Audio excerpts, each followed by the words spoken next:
Good evening, everyone. My name is Ware Harmon, and I'm the Executive Director of Town Hall Seattle. On behalf of our staff and our friends at Elliott Bay Book Company, it's a pleasure to welcome you to tonight's program with Pyae Moe Thet War and Theory Myo Jaw Myint. As we get underway, I want to acknowledge that our institution stands on the unceded traditional territory of the Coast Salish people, and particularly the Duwamish. We thank them for our continuing use of the natural resources of their ancestral homeland. We're very glad that you're here to join us for tonight's virtual program, which should run around 60 minutes, including Q&A. You can submit your questions, I was going to say at the appointed time, but really any time throughout the program by entering meet.ps/war, W-A-R, or scanning the QR code right now on the screen with your smartphone. We'll drop that link into the chat as well, and you can submit your question, as I say, at any time. The pro tip is that if you start them early, then we'll have a nice little stack when it's time to segue to Q&A, and we'll try to get to as many as possible. With that, if you'd like to view the program using closed captions, click the CC button in the bottom right corner of the video player. Town Hall's adding new events and podcasts every day. This Thursday, David Duchovny discusses his latest novel, The Reservoir, with Spokane's very own Jess Walter. On Friday, Nabil Ayers talks with KEXP's Cheryl Waters about music, roots, and redefining family.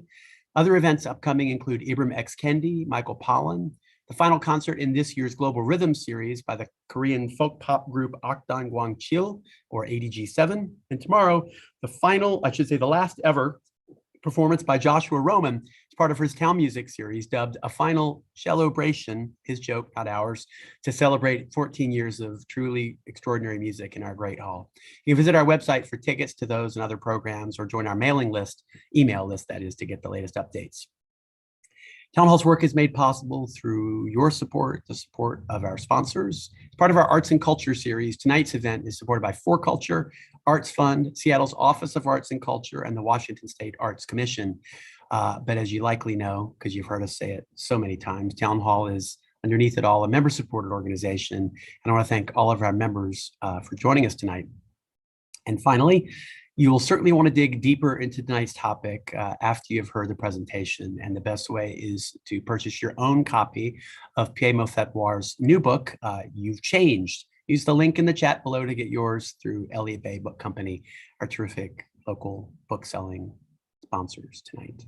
And with all of that, Pyae Moe Thet War is a writer and digital media editor born and raised in Yangon, Myanmar. She received a BA in Literary Studies and Creative Writing from Bard College at Simon's Rock, or Simon's Rock at Bard College, actually, and MAs in English and Creative Writing from the University College London and the University of East Anglia. She currently lives back in Yangon with her dogs, and although I'm told she's actually in Singapore as we speak this evening, and You've Changed is her debut book. Meanwhile, Theory Myo Jaw Myint was born in Yangon, Myanmar, and grew up in Bangkok, Thailand, and San Jose, California. She's the author of 2018's award-winning lyric novel, The End of Peril, The End of Enmity, The End of Strife, A Haven, and Names for Light, A Family History from 2021. She's an assistant professor of English at Amherst College in Massachusetts, where she teaches creative writing and literature. It's a pleasure tonight to welcome Theory Myo Jaw Myint and Pyae Moe Thet War. Thank you so much for that introduction. Thank you to Town Hall Seattle for having us. Pyae, thank you so much for asking me to be in conversation with you today. Yeah, thank you for saying yes. And yeah, thank you for everyone at Town Hall Seattle for having us. This is like the first time I feel like I've actually said your name out loud. Am I saying it like the Burmese way, like Pyae, Pyae, Pyae? Yeah. It's just Pyae, yeah. Okay, perfect. Good. Wow. Well, it's so good to see you. I'm so excited for your book, which I have right here before me. It's beautiful. I love the cover. I guess I have a bunch of questions, but I want to start with a sort of simple one. So as a teacher of creative writing, I feel like I'm always curious about writers' processes and what other people can learn from them. And I know that some of the essays in this book you've been working on for a very long time. And so I guess I just wanted to ask about two things. Like, one, what is the first moment when you conceived of the book as itself, as an essay collection, as a complete work? And the second thing is, you know, can you talk a little bit about that process of revision and of like ordering the essays? Do you work on each essay one at a time? Did you draft all of them at once and then revise them as you went? I know that's like 5 questions in one, No, but feel free to choose whichever one, whichever question, you know, strikes your fancy and go with it. Yeah.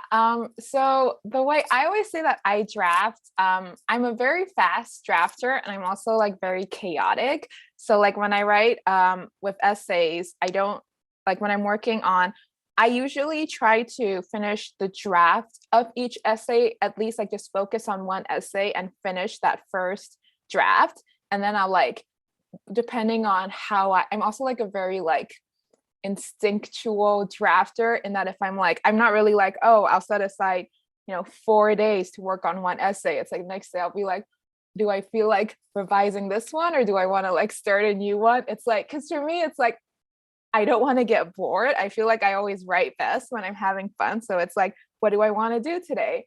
So I really should have a more streamlined method of drafting and revising, but I don't. It's really just like, what do I feel like working on that day? In terms of when I felt like it was a collection, I don't think it was like, it took me a while after. I always knew I wanted to do, well, I was working on an essay collection, but I'm kind of like, as I was writing these essays, I realized there were like a few through lines that just subconsciously, fortunately for me, were just present. And so in that sense, it was just kind of, once I had a bunch of them, just like honing in on those common themes and then realizing like, oh, this is what, because there were like, I think there were about 2 or 3 that didn't make it into the final book because it was like, it just didn't fit.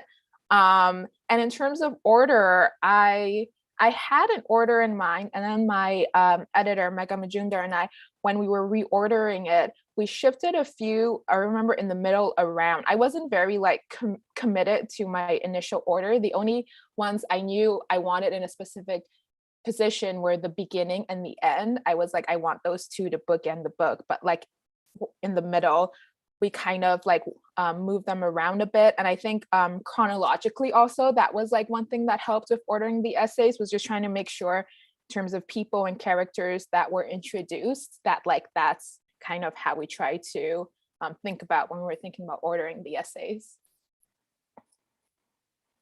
That was a beautiful answer.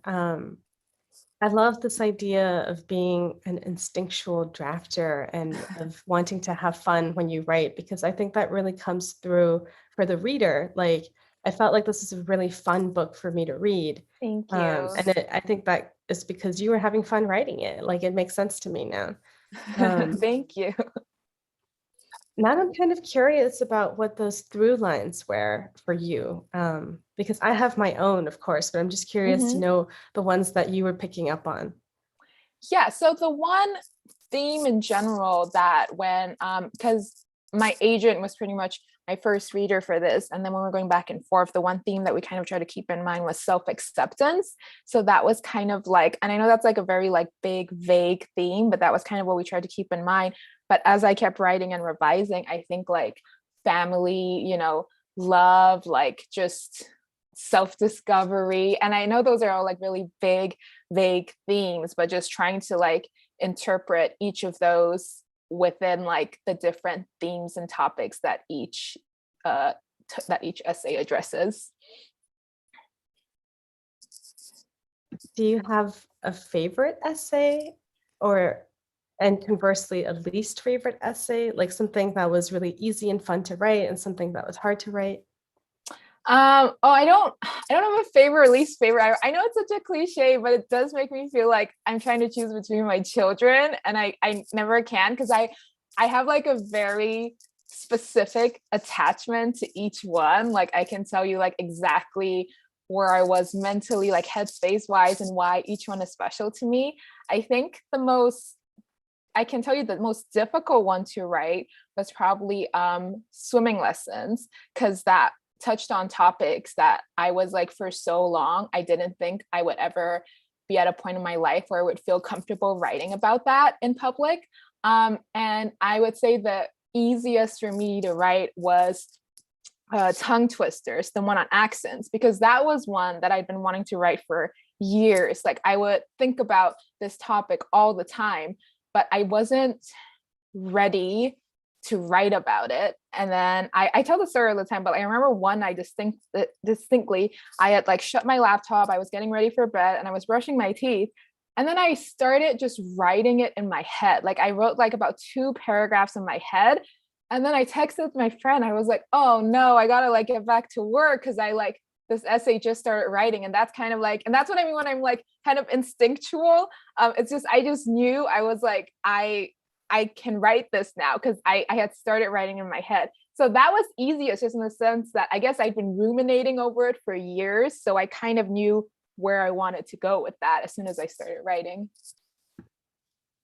Oh my gosh, I love that. I wish that I could write in my head.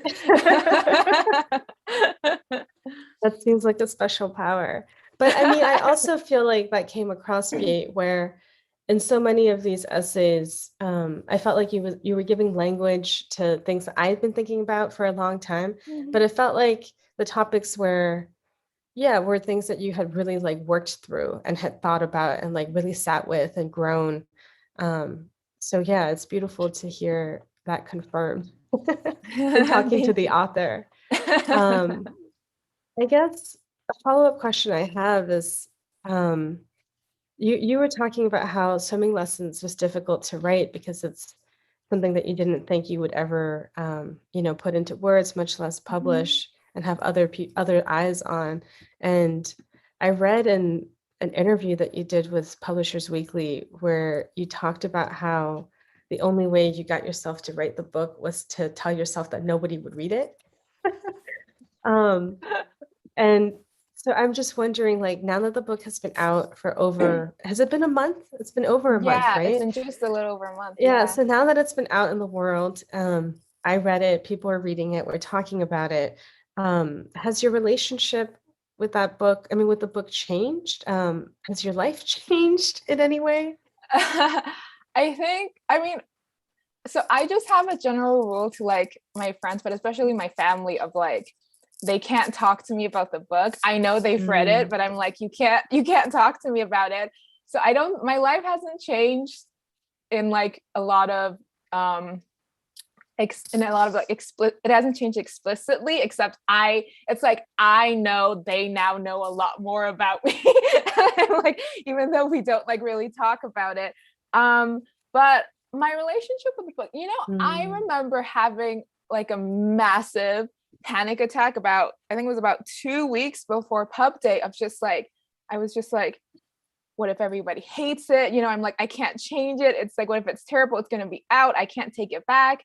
And I had to really work through that. And then I remember on pub day, I felt a surprising sense of just like relief, just in the sense that this wasn't mine anymore. I think like that's the true of any book, any piece of art. Like there comes a point when the artist, when they put it out in the world, it's like, this doesn't just belong to you anymore. You can't be so possessive about it anymore. So in that sense, because I used to, obviously, you've written books. It's like when you're writing a book, you're at one point when you're in copy edits, you're like agonizing over every little thing. You're like, oh, like, should I get rid of this comma? Should I change this single word? Will that make a difference? And then, but now for me to just be like, there are probably typos in there that we missed, as hard as we worked on it, there are probably like misplaced commas and semicolons, but that's okay. Like this isn't my book anymore. This is everybody's, like, this is for all of us to enjoy. So that's been like really freeing to learn how to like let go of it and not have it just be my book.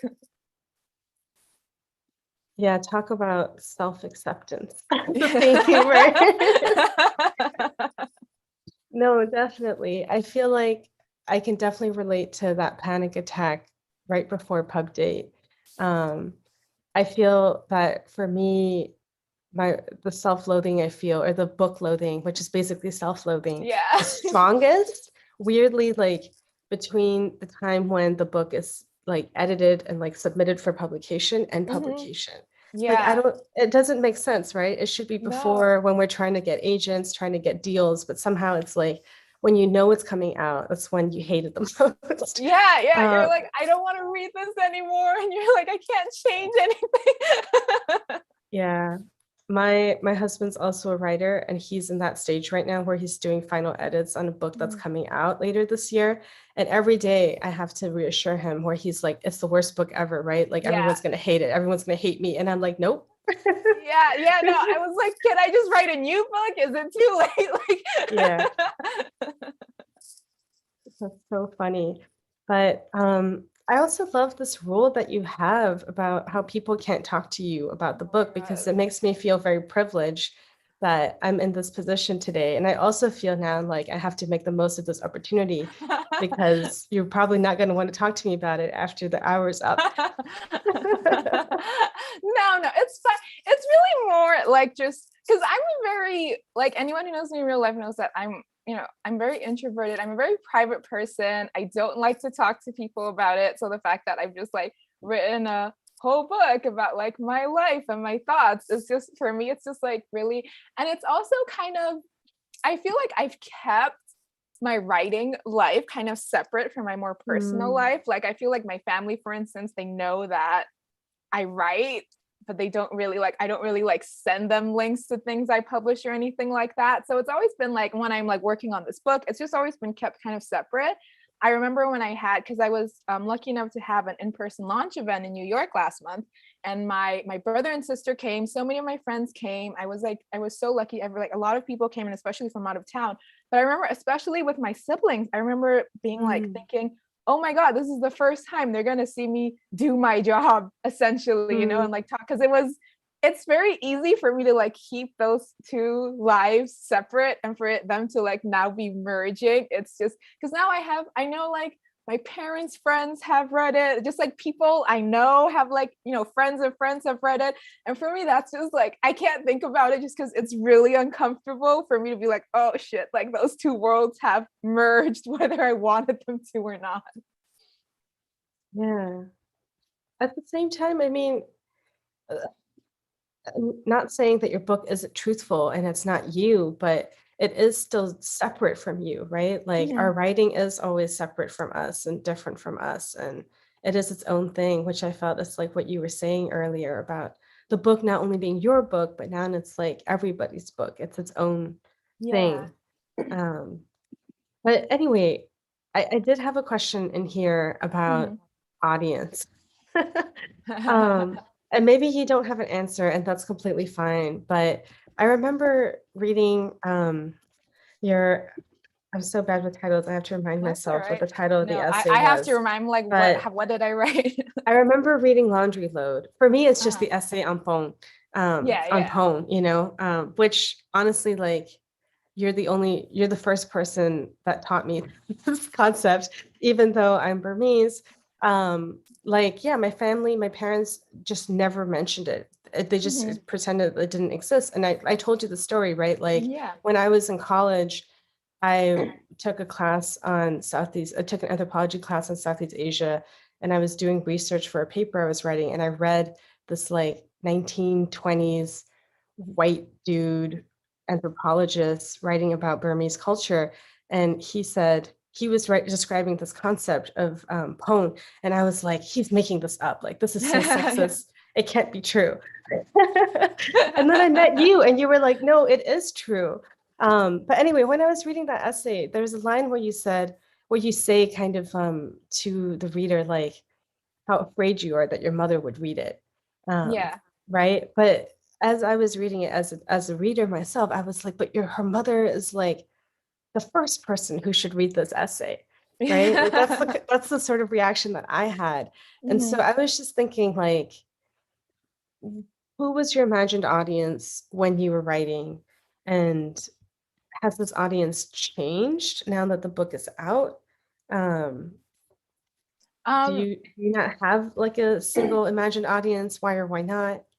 yeah. I I remember having this conversation with you the first time we talked about like me being like, because I was still um drafting this book the first time we met and we talked, and I was very anxious really about, you know, like, oh, what would, like, if a Burmese reader read this, they'd be like, oh, like this is so like backwards, it's just like perpetuating, you know, these like really like racist, like backward tropes of, you know, like Asian cultures, Southeast Asian cultures, Burmese cultures. Whereas like with a white person, I'd be like, oh, how would a white reader interpret this? And I would honestly have so many, I had a lot of anxiety while writing this book, just like, but I would just like drive myself absolutely wild, just being like, what, how would this person react? I would be like, how would my mom react? I would be like, how would my sister react? My friends react? And in the end, it was just, I just had to get rid of it. And that's kind of what I meant when I said, you know, when I wrote this thinking that nobody would read this, because it got to a point where I would keep shifting the narrative, like based on who I was trying to write for that day, which just like is not sustainable. And I was like, this book is going to be a complete mess, and or it's just going to be a lie, you know, because I'm going to be like tailoring, I'm going to be very specific about my word choice, my stories, my everything based on this imaginary audience. So in the end, I just have a general rule of I just write for myself. So like, if I like it, if I'm like, this is really good, I want to keep this is what I want to say, then that's how that stays in the book. Because like imaginary audiences, like as imaginary as they can be, like their effect is just, they'll just like really mess with your head. Like they definitely messed with mine, and I just had to get rid of them completely. I mean, I think you did a great job of that. And like, Thank you. at the end of the day, you know, it's not your responsibility if other people are biased and racist. That's kind of how I feel. Like, yeah, I mean, and I really appreciated that essay, Laundry Load, because I felt like you were aware of the sort of tropes that did exist and the stereotypes that did exist already, right? And you were engaging with them even as you were staying true to your experience. So I think I felt like you did a really good job of navigating that difficult boundary of like, we don't want to, you know, not speak our experience just because we're afraid of confirming stereotypes. No, exactly. Yeah, because I would text my friend Kin a lot about it, because I'd be like, I don't want to and she, you know, she is like, she's Burmese, she studies, like she did gender studies in college, and so I would be like, I don't want to perpetuate these stereotypes. And I would see a lot of like some Burmese women like on social media being like, oh, we're like such a feminist culture, you know, we don't take like husbands' last names, all of that. And I would be like, I'm so conflicted, because all of that is true, but also like in our experience, like these are our experiences. And she was just like, you just like, both of those can coexist, and you just have to acknowledge that both of those can coexist, and you're writing from your own experiences. It's not universal. Anybody who is like, this is universal, that's their problem, not yours. You're never claiming that this is a universal experience. But she was like, all of those things can coexist. And that was just like the weight that I needed to be removed to be able to like write that chapter, especially. Yeah, I mean, as a Burmese American woman who, like, you know, as I just explained earlier, like grew up, I only spent my first 13 months in the country. So I was removed. I am removed from the culture. And I remember thinking like, I was grateful for this essay, because whenever I've been asked about like, you know, how are women treated in your culture? I would usually respond being like, well, you know, in America, like women don't get equal pay for equal work. And I would just respond as an American person. But and I think that when I was reading your essay, at first I felt resistance, because I was also kind of, you know, my mom's a feminist, my grandmother is, and just kind of raised in this culture of being like, we're better than Americans because we don't change our last name. And it was kind of a wake-up call for me, because I was like, oh no, like a lot of cultures are sexist, including Burmese culture. And that's Yeah. okay. It doesn't take Yeah, away from the exactly. fact that like American culture is sexist. Yeah. Right? Like, I don't know. It doesn't have to be this competition of like who is Exactly. more Yeah. sexist. Yeah. Yes, that's perfect. Or who is less sexist, I guess. I don't know. So I really, yeah, I think it was a learning experience for me. And it's so great to be able to like not just see myself in a book, but also like learn from it and learn new things. I'm Um, glad. so I want to switch to another topic, which is English. And Okay. I know you had said that Tongue Twisters was one of your easiest essays to write, and I love that one, especially because it dealt with, you know, your relationship to English and like Mhm. writing in English, which is something I've struggled with also. And I was just wondering if you could talk a little bit more about, you know, what you feel are the boundaries and limitations of English and sort of like the possibilities of that. How do you feel about using that as like your artistic language and your artistic media? I mean, there's always like this, you know, at this point I've accepted like kind of basically permanent sadness in the sense that a lot of people in my life, a lot of people that I love will never be able to read my book. You know, like my Mm, grandmother who, you know, she's in the book. We call her Ame, which means mom. She lives at home with me. She's one of my favorite people in the world. Like she won't be able to read this book. So many of like my cousins, you know, just like so many people, especially family members, won't be able to read it. And that is like a sadness that I've just had to accept and I contend with every time I write. mm, So that's one side. But on the other hand, I guess it's also, there is, and I hate this, but there is like especially if you want to get published, right, in the Western publishing world, it's English is the dominant language. And I've had so many people reach out to me, and they're like friends from high school, but also strangers, being like, oh, this is so cool to see like a Burmese name on a book, to like go into a bookstore, to go into Barnes and Noble and see like a Burmese author's book like there. And I know that wouldn't be possible if I didn't write in English. I mean, yeah, there are like lots of great publishers who publish literature in translation and all that, but I mean, you know how it is. Like if you want to publish in like the Western publishing industry, it more or less has to be written in English. So there's that visibility that, you know, I really hope will help other Burmese writers as well, whether they're writing in English or not, you know, because there's so much Burmese literature out there that's so great. And that's true of so many like lesser spoken, like lesser known in the, at least in the Western context, languages. There's so much literature out there that is just waiting to be shared with a wider audience if more people would like fund translations of these languages. So and you know, I know that my success, like my career, is a result of my being fluent in English, and that stems from a place of privilege, absolutely. And so yeah, so it's like, you know, it's like sad because I wish I could have, if I could have, I would have written this whole book in Burmese as well myself. Like I would have published it in both languages.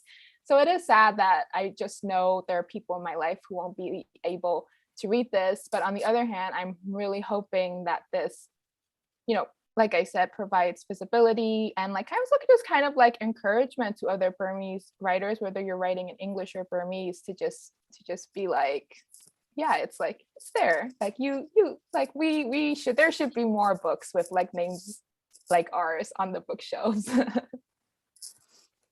I'm glad you wrote it in English because it would have taken me like 10 years to read it in Burmese. And like probably a lot of lessons in between also. Yeah. But would you want to find a translator for the book? Like a Burmese translator? I would, but I also think it would be, especially because it's nonfiction, it's memoir. I feel like I would be a lot more, going back to like what I was saying about releasing the book, I think I would be very possessive when it came to translating. Like if it was fiction, if it was a novel, I think I would be less like, you know, like possessive. But I think for a translator, because it would be like, because I mean, translation, that's why I haven't translated it either, because it's like, it's an art form. I can't be a literary translator. And I think, I don't know, I feel like I would drive myself mad and like the potential translator mad, because I would be like, no, like this isn't what I was trying to say. Yeah, that makes sense. Translation is definitely its own process. It's like, Yeah. I don't know, it's like a type of, yeah, it's not derivative, right? It's like a Yeah. brand new art making process in itself. Yeah. You had briefly mentioned how your fluency in English is the result of like privilege and having, you know, in the book you talk about having attended international schools from an early age. And I know this is, you know, like a sensitive question, especially because I've also been asked questions like this, where as a yeah, where people will be like, well, you're Western educated and like American, so what you have to say about Burma doesn't matter. Yeah. Right? Like, I'm an expert on Burma, blah, blah. So I'm not, so I just want to let you know that that's not where I'm coming from. But I was really curious when reading about the ways in which you navigated privilege as you like moved to different countries and like moved around the world, maybe even moved, you know, within Burma. I don't mean like physically moved, but as you as a person are navigating different spaces. And I thought I really appreciated how clear and like open you were about some of the privileges that you had, while also not letting that like take away from the ways in which, you know, you were discriminated against in like the US or in the UK. And so I just wanted to hear you talk a little bit more about that, maybe for people who haven't read the book, just about how you navigated that while writing as well as in your personal life. Yeah. So yeah, I was lucky enough to have like attended international schools from a young age. So like, I learned English there. And like I am always aware of my privilege, and I don't like when people are like, because I do know that like that mindset of like a certain subsect of people who are, even for me, right, even I'm not American, but they're like, oh, like you went to international school, you went to college abroad, you're not like a real Burmese. And I'm always like, I don't understand what that means, like, because it's like, what, I don't know what this like very narrow caricature you have of what it means to be a real Burmese. And I've gotten that from, non-Burmese people and Burmese people. And it's just that thing of like, you just have to be like, but I am Burmese. I don't know what you're talking about. But I find that it's really important to be open about my privilege, because yeah, I'm a woman, I'm brown. English technically isn't my first language, but like when I'm in the US or even when I'm in the UK, when I'm anywhere I go, like because of my accent, because of my fluency, people assume I'm American, and that grants me a certain degree of privilege. Like people, like if I like, I'm just trying to formulate my thoughts as I speak. And I just have to acknowledge that, because that doesn't detract from my Burmese-ness. That doesn't make me any less Burmese.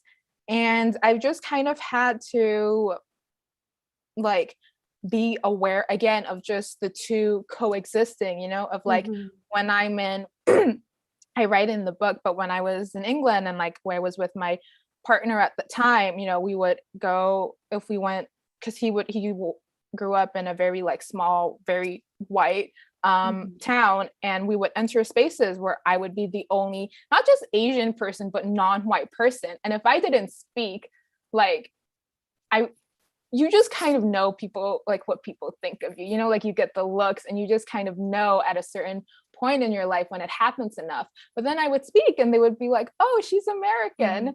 And then you would see them like be more at ease. And I write this in the book, they would like relax a bit. They'd be like, oh, she speaks English. She speaks English fluently, and that's just something that I've really just try to, yeah, it's like, it's tough. And it definitely, when enough people, especially when I was younger, when enough people were like, you're not really Burmese, you don't like have a right to talk about being Burmese when you've had this much privilege.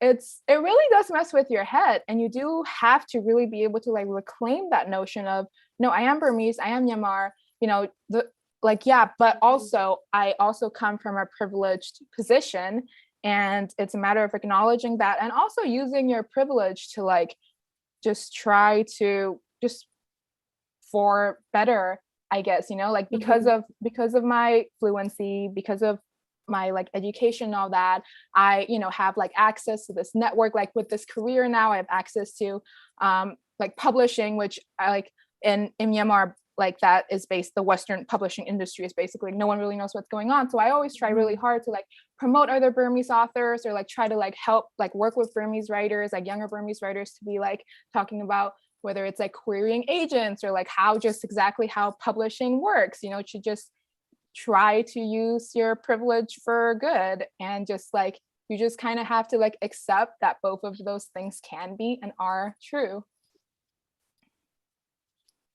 I really appreciate that. And I think that the point you make about there being like a narrow definition of what a Burmese person is, or what a Myanmar person is part of the problem, right? Yeah. It's like, well, there are Burmese people with privilege who speak fluent English who are wealthy. Like, that's true. And so I think, I think that's fine. And I also wanted to say that I'm sorry that I'm using Burma and Burmese. It's just, my family left the country right after the name change happened. So growing up in diaspora, that's just the words that we use. It's like Burma, Burmese. But I know that Myanmar is probably what you're more comfortable with, and I'm happy to use that. I use both, so like it's totally fine. No worries. But I just wanted to say what you were saying about the caricature. It also made me think, right? Because I think especially when you're doing, like, you're an artist, right, and you're promoting art in a Western context for a primarily Western audience, there's this idea that if you are from a non-Western country, your art has to be about struggle. I talk about this a lot, about like struggle and about like being like, oh, woe is me. And it's like, that's definitely like experiences that a lot of people have. But like to expect for people to be like, oh, if you're like a Burmese artist, Burmese writer, Myanmar writer, you're like, oh, you live such a privileged life. Like that's not the Myanmar experience. It's like, but like, what does that mean? Like you need to like rethink what your idea of the Myanmar experience is. Yeah, absolutely. And I think I read in another interview where you talked about why you're so drawn to humor for that reason, because you didn't want to write a sort of woe is me, like here are all the trauma that I've experienced as a person from a quote unquote third world country. Like, I appreciate that. I mean, there isn't a single white savior in your book, right? Like, there isn't a white savior to be seen. And I'm so glad for that. Me too. I don't know if I have time for one more question, but I've only seen one audience question so far. So if it's okay, I wanted to ask just one more question. Yeah, sure. And so this is kind of based on the conversation we're having now, but and I know you talked already about all the anxieties that you had with writing, but I just wanted to ask, because it's something I felt too when I was writing my book, which is also nonfiction, also about, my Burmese-ness to some extent. Like, did you feel the weight of representation when you were writing this essay collection? You had kind of mentioned in some way that you wanted to use your privilege for good and to sort of like create space for more Myanmar writers, and to sort of, bring Myanmar writing into this like Western Anglophone publishing world. But I'm just wondering, like, as a someone from a Buddhist background, I'm assuming your family is Bamara, although you didn't say that straight out in the book itself. And for people who don't know, like Myanmar, Burma is an extremely diverse country with so many different ethnic minorities and religions. And I mean, the relationships between different groups is fraught to say the least, without saying too much, fraught and possibly violent. And so I was just wondering, like, how did you navigate that that weight of like representation when you were kind of drafting this book? Um, I think this kind of circles back to what we were saying earlier about just getting rid of an imaginary audience. Because then like I was just like, I'm not representing anything to anybody. Yeah. I'm like, this exists in a void, basically. And also it was just accepting that I don't have any control over how anybody, perceives this book. Like if people think this is representative of all Myanmar culture, Myanmar women, Myanmar writers, I'm like, well, I can't like, go to that person's house and like be like, no, you're wrong. And just like, I have no control over that.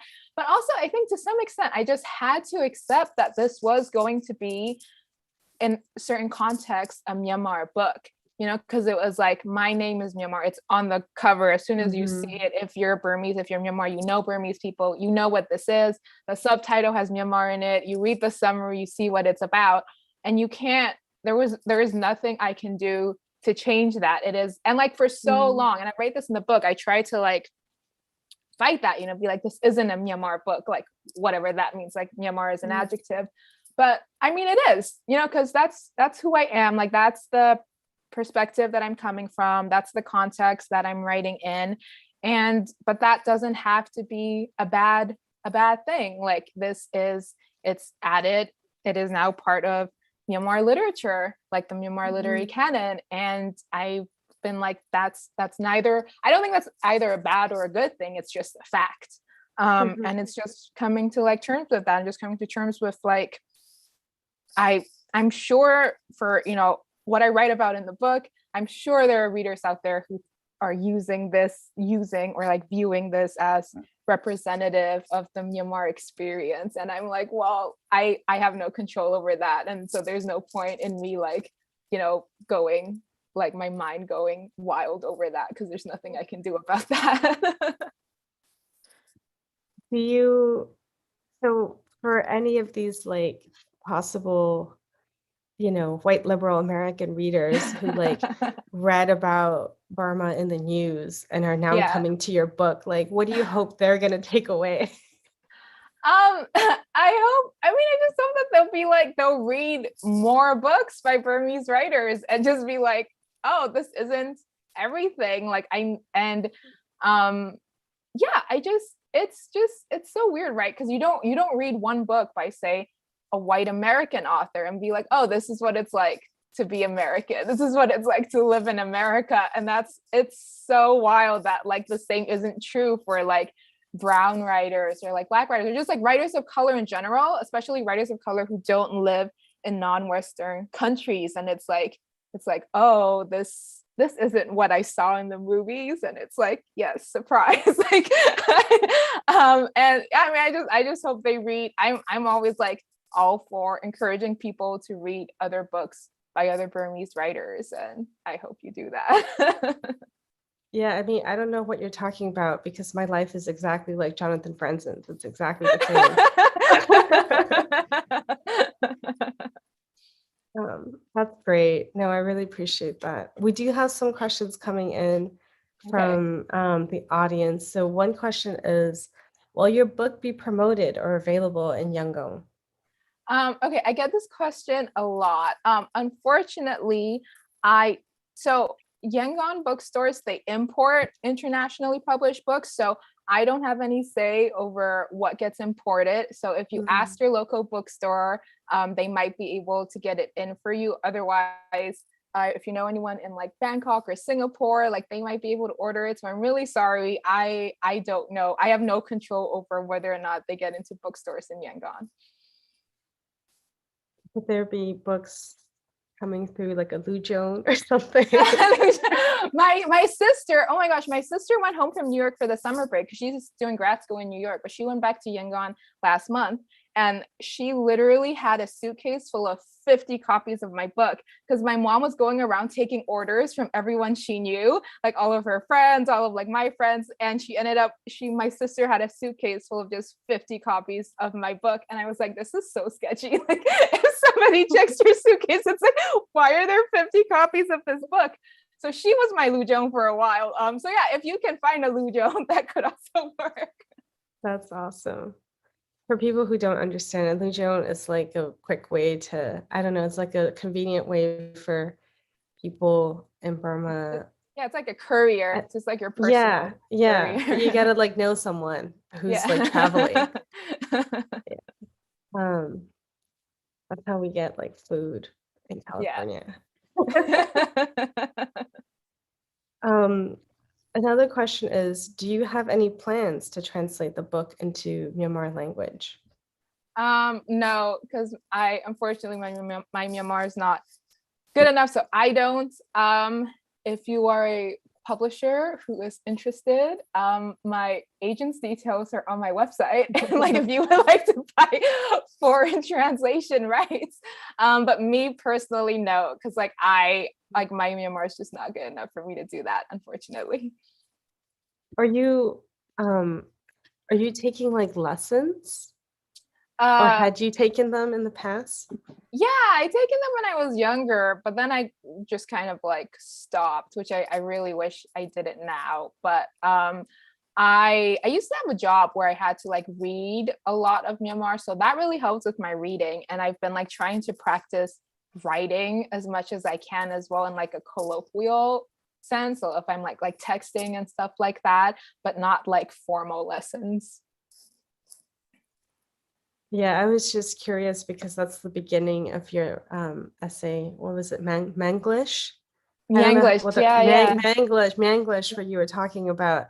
I didn't realize how hard of a language Burmese was until I read that essay.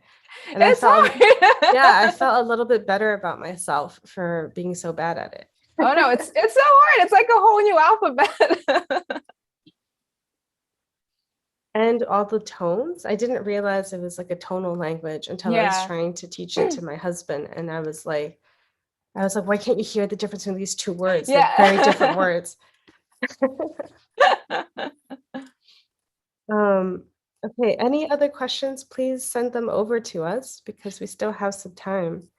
I have a question that I didn't get a chance to ask, which was, are there any like Myanmar writers or Burmese writers in the diaspora that you'd be interested in plugging right now, or that you feel that you want to create space for? Yeah. So if you guys haven't read any of these books, I would highly recommend you change that, especially Names Sir Light. It won. Okay, I want to get this right. Oh my gosh, no, I have to shut this down. No. See, this is how I feel. It won the Grey Wolf Nonfiction Prize, and it was longlisted for the Penn Open Book Award. So I'm not just biased. It was it's a really great book. So that Mandy Mopoint Du has a chapbook called Monsoon Daughter that's out from 30 West Publishing, I believe, and that came out this month. And she's a poet. She's a really talented poet, and so I would highly recommend that. I'm trying to think. Charmaine Craig has a book coming out next year, I believe, that looks really good. So her definitely, and yeah, I think that's all the Myanmar Burmese like contemporary writers that I'm aware of. If you know of any, like feel free to plug them as well. I just taught Pascal Coutue's From the Land of Gringos. He's a Padang writer. It's a memoir, really beautiful for my like post-dictatorial lit class. So that was awesome. And I'm actually doing an event with a bunch of adjacent Burmese American writers in the Bay Area in August. Oh, really? So, yeah, that's I'll so keep cool. you posted for that. Yeah. We do have some more questions though from the audience. Okay. Wonderful questions. Do you have a Myanmar writer who is your model? My model? No, not really.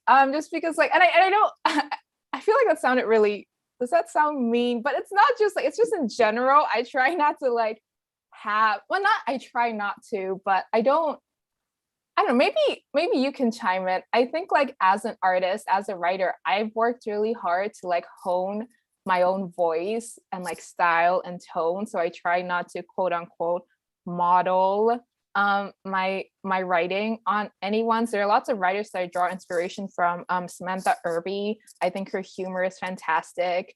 Taja Eisen she's like such a sharp cultural critic. Just like, yeah, like she doesn't write nonfiction, she writes fiction, but Emily Henry and Casey McQuiston are two of my favorite writers of all time, and I love how they structure sentences, so I always use them for inspiration. Nicole Chung, I love how she writes about personal narratives. So like, I know none of them are Myanmar, but they're just like writers that I kind of have their books by my laptop when I'm trying to like just get inspiration when I'm writing. What are your plans going forward with the book? I mean, this book is done. I was saying for the longest time, I kept saying I'm essayed out. And then recently I was like, I feel like writing another essay collection, but like, we'll see how it goes. Cause I feel like now that I'm at the end of it, I'm like, oh, that was fun. Whereas like, while you're in the trenches, you're just like, this was a terrible idea. Like, I'm never doing this again. But I also want to try to write fiction, like contemporary fiction. So that's kind of what I want to do now. So we'll see. But like, I always say like, whatever I'm working on, I just try to have a lot of fun. Like I just write whatever I want to write, whatever I like to write. Like my poor agent will randomly get emails from me being like, hey, so I decided to try my hand at this, which is like completely different from my last project, but she's wonderful.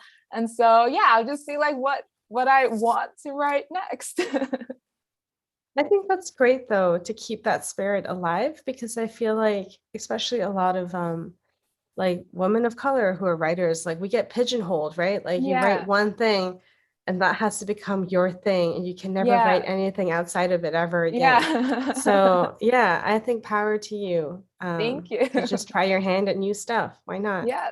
I was super excited when you mentioned wanting to write a novel, especially one that had like Myanmar characters and was set in Myanmar. Yeah. Oh my gosh, I'm so ready for it. Thank you. No pressure. No, yeah, I was like, I'm so ready for it too. I can't wait for me to write. But like, yeah, it'll just be fun. Yeah, it's just a lot of fun. I'm just like, I still feel like I'm just like sitting around my laptop messing around. I know it's not. I know it's like I'm like, no, this is a real job. But sometimes it is like really wild to me that this is my job, is that I just get to like, and writing fiction is so hard. So I'm like trying, it's taking me a lot more time than I thought it would, but I'm having a lot of fun. That's so funny. I have like the opposite feeling. I hate writing Really? nonfiction. And when I finished my book, I was like, never again. It was like pulling teeth. Whereas for me, writing fiction is like really fun and really like easy and fun. For me, it's like the self-editing that's really hard when it comes to fiction, because I'm not used to it. So with nonfiction, I feel like I'm really good at editing myself. Like I can look at a piece and know, like I can try to kind of like switch on editor brain. Whereas with fiction, it's so hard for me to like view it as an editor and being like, this isn't working. Like I need a lot of feedback from other people. Yeah. This is a fun question. What have you been baking lately? Oh, well, I've been traveling so much, so I feel everybody asks me this. I feel like I write one baking essay, and for the rest of my life, everybody's gonna be like, "What are you baking?" I've been traveling a lot, so I haven't been able to bake anything, unfortunately. But I am very excited to get back home in a few weeks and just like start baking. I bake a lot of. I like bake stuff for my dog sometimes, and everybody is like, you're like a little wild. I'm like, but it's fun. So I'll probably bake them some like cookies and stuff, but also I'll bake one of my best friends, her birthday's coming up in October, and she loves carrot cake. So I will probably start making a lot of carrot cake soon. Oh my gosh. I have so much regret that we don't live in the same please. Because all I want in my life is a friend who knows how to bake.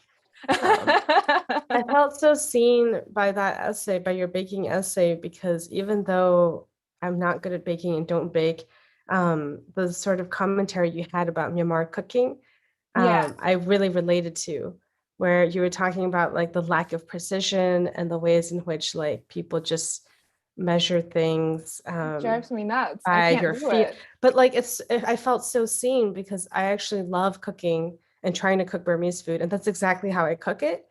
And That's how that's everybody I know. exactly how my mother cooked it. And it drove me crazy when I was trying to learn from her, because I'd be like, wait, but how many onions should I put in this? She's like, I don't know. How many you have in your cabinet? Yeah, Like, you know. exactly. And then I'd be like, well, Yeah. how should I cut this vegetable? She's like, cut it the way you want it to appear on your plate before you eat it. Like, Yeah. My grandmother, I don't think I've ever asked my grandmother for a recipe because I just know she doesn't have any.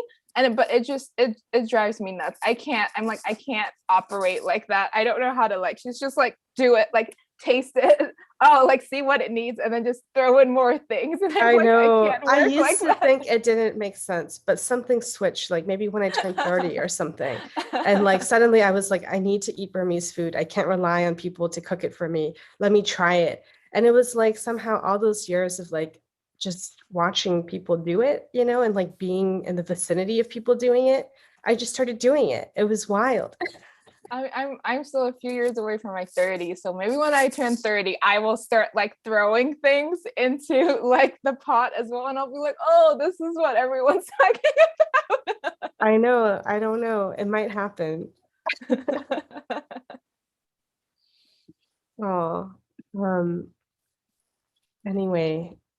So my last question for you was gonna be what you're working on next, but I feel like we already went over that. Yeah, I mean, okay, am I allowed to ask questions? I want to know what you're working on, like, because you're teaching full time now, right? Like, are you working on anything? I'm just being nosy now in front of everybody. I'm working on something, but I feel like we should keep this. We could talk about it Oh, later. no. What are you reading?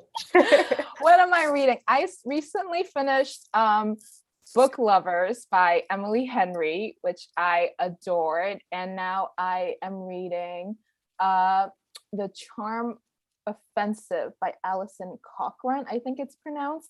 Her name is pronounced, and I really enjoy that too.